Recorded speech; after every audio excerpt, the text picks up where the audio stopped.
Welcome back to the Heckle, episode 3. After a brief hiatus, I'm finally back, gracing your eardrums with my beautiful voice.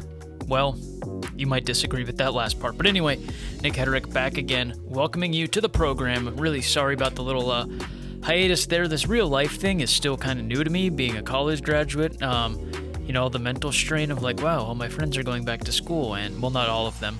But some of my friends are going back to school, and I'm working forever and ever and ever until I'm too old to do all of the things that I enjoy doing. Is that a little grim for this sports podcast? Maybe, but it's how I feel. So we fight on. Two things I want to talk about today. The NFL's brilliant new taunting rules. Just really, really fun, really great way to grow the game. And speaking of growing the game, our second topic today is going to be ESPN's Fix the MLB article, which I jotted a couple notes down. We're about 40, probably closer to 72 hours removed from me getting dose number 2 of the Pfizer Rona vaccine, and my third arm right below my right arm is really bothering me, so I'm not sure how well my opinions are going to come off in this one, but we fight on. We really do. Like Toy Soldiers, that Eminem song. But yeah, so I just wanted to record this really quick, get something out there for all of you beautiful people at home, because these two things have been really irritating me. Well, almost. The NFL thing's really been irritating me this whole week. But the MLB fixing article is a narrative that I'm tired of hearing about, and we will get right into that.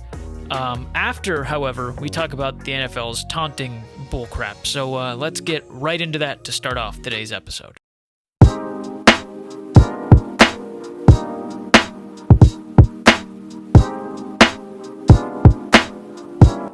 All right, so we hear it all the time with the MLB purists complaining about when athletes show personality and blah, blah, blah, blah, blah.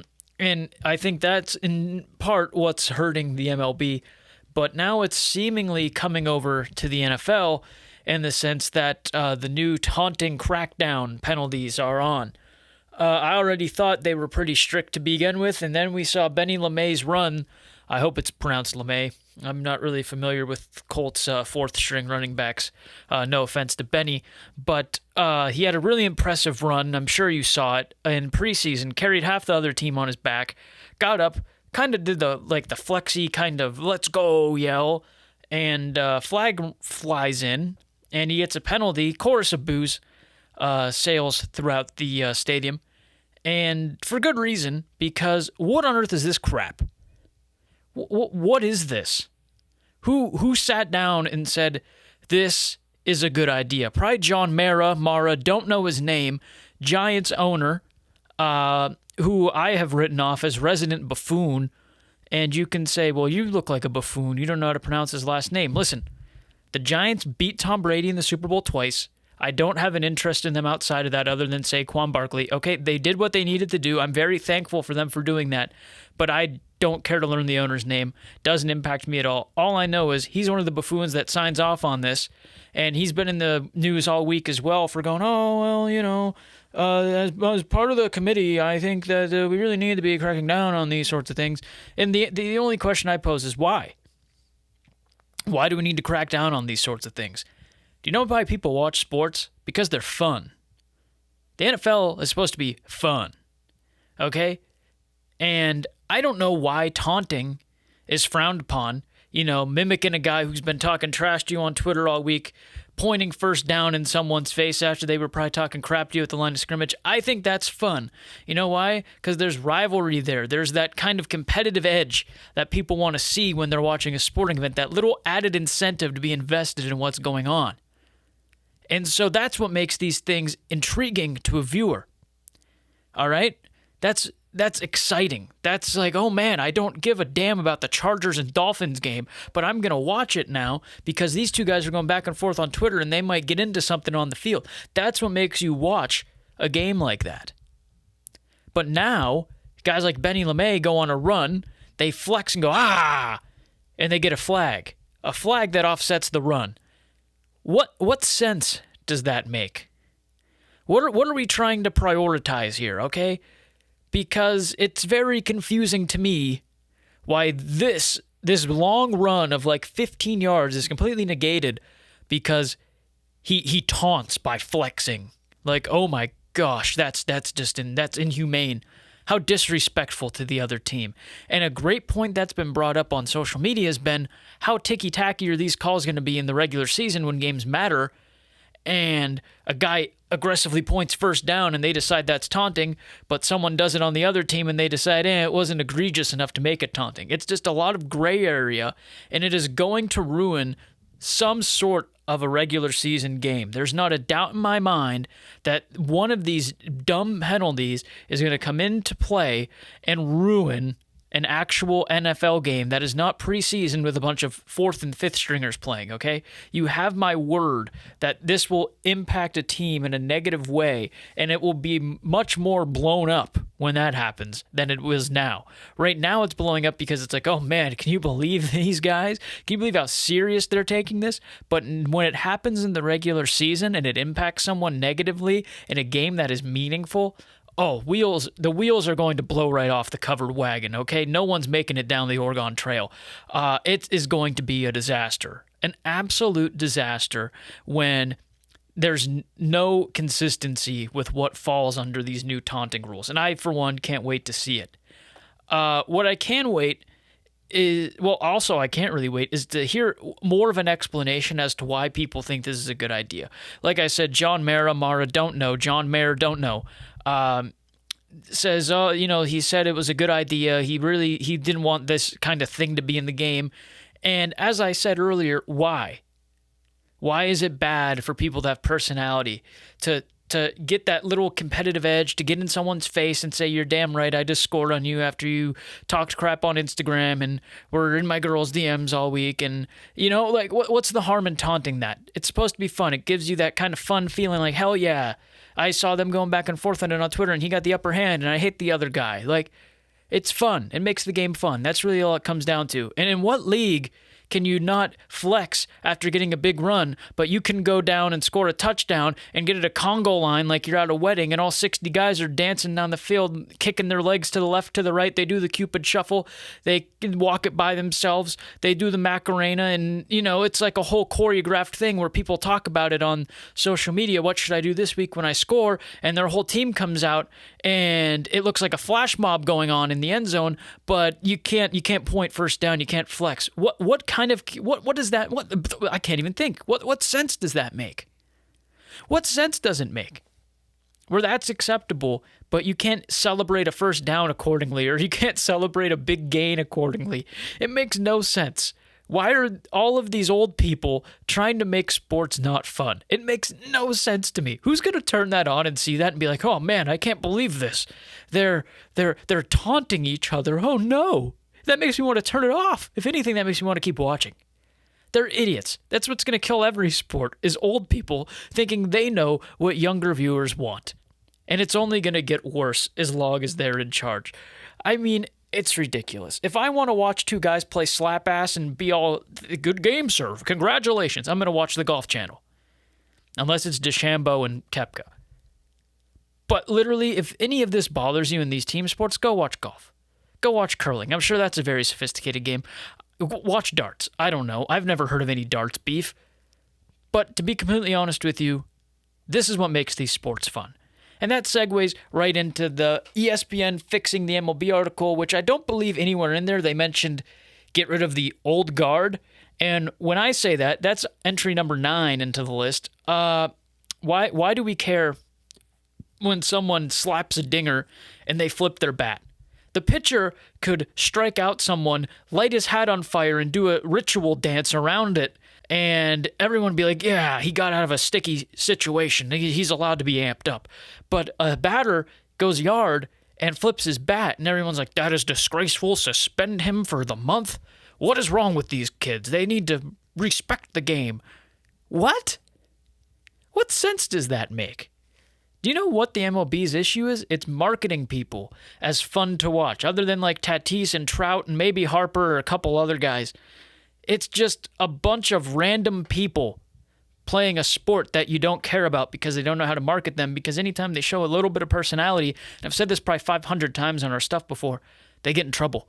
because old people, again, think that they know what younger people and younger fans want. And it might sound ageist or whatever the correct terminology is. And I don't hate old people. I hate the old ones that come into where I work and demand things like I own the store, but that's besides the point, okay? I don't understand why in every league now it's basically punishing athletes for expressing themselves and having fun. When I play basketball in my friend's driveway, I'm 5'9". We're all washed up middle school athletes, and I make a game-winning shot. I am jumping all over the place like I'm at Sky Zone, okay? Because that's the emotion. We're competitive by nature, most of us, and we let it out. So why can't these professional athletes exude that same kind of feeling when they succeed? It makes no sense. It's pure blasphemy that people get so upset over this, and it needs to end now before it becomes too late and they make it like going into a library and going to a little book reading with a bunch of old geezers around, all right? It's despicable. It's despicable that in the NFL and the MLB now, they're going to punish people for simply having fun and playing the game. And I'm sick of it, and I'm tired of it, and it needs to end. And we need to get some people in here who actually know what fans want to see. I love personality. That's what made me a wrestling fan for so long. It's what makes me a UFC fan. Personality. Do you know what athletes I'm going to go buy their cards, buy their jerseys, support on their endeavors? The ones who I can relate to. The ones who are fun to watch, who leave it all on the field, and who have a good time doing it. Now, this next guy that I'm going to mention, I'm a big advocate of innocent until proven guilty, but it looks like Trevor Bauer's a pretty big POS, okay? We're going to put that out there. I think him personally, if what they have said about him is true, and it looks like it is, he's a huge POS, okay? We'll address that now. So don't clip anything I say that might sound, positive into his regard in the future here, okay? Trevor Bauer, what he did right, he made a YouTube channel, made this whole media thing, vlogging, getting people to be able to relate to him and see what goes on behind the scenes in MLB, and it blew up. He became a huge star from doing this. Probably hurling that ball over the outfield wall helped when he was in Cleveland, but him knowing how to play social media, knowing how to market himself, made him one of the biggest stars in the game until he blew it. You know why that is? Because people could relate to him. And when you're doing these things in the NFL and the MLB, it becomes harder for people to relate to you when all they see is you stoically going up there, playing your game, maybe giving a fist bump, but hoping you don't get yelled at by a bunch of random people on the internet who think you're ruining the game and you don't have respect for your opponent. Okay? Save the handshakes for after the game. When the game's going on, I want you to look like you're going to rip the other guy's teeth out. I don't know if that's humanly possible, but it's what I want to see. I want to see people go out there and act like they don't like each other, and it's an actual competition rather than a bunch of buddies going out there and pretending that there's some grudge, but in actuality, no one really cares. They're out there dicking around. Okay? I want to see some action and some emotion is what that can all come down to.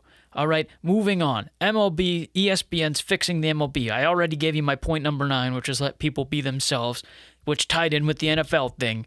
The other main thing is, I'll start with, I think it might have been their first one, which was shorten the season.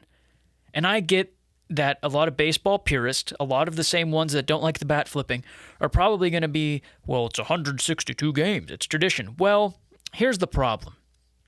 Most of the continental United States, the weather sucks in March, a large portion of April. You cut off the month of April, you cut off playing at the end of September, sometimes into October. I don't think we're going to miss much there.